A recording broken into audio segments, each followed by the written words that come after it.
হে বাংলার জনগণ, তোমরা সতর্ক থাকো, সাবধানে থাকো।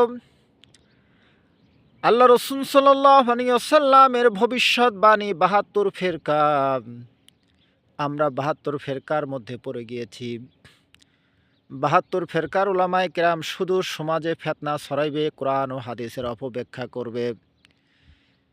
কিভাবে গীবত করতে হয়, পরনিন্দা করতে হয়, সমালোচনা করতে হয়, মানুষের মধ্যে ফিতনা তৈরি করতে হয়, কিভাবে মানুষকে অপমান অপদস্থ করতে হয়, ছোট করতে হয়, খাটো করতে হয়, নিজেদের স্বার্থে তারা এইভাবে কোরআন এবং হাদিসের অপব্যাখ্যা করে চলবে।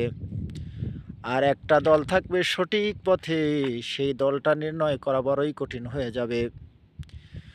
বাংলার জনগণকে এই জন্য সতর্ক করছি, আমরা যেন সেই সঠিক দলটা খুঁজে পাই, যেই দলটা সঠিক পথে রয়েছে। আল্লাহ তাআলা আমাদের সকলকে এই ফিতনাবাজ উলামায়ে কেরাম থেকে হেফাজত করো, জাতিকে হেফাজত করো।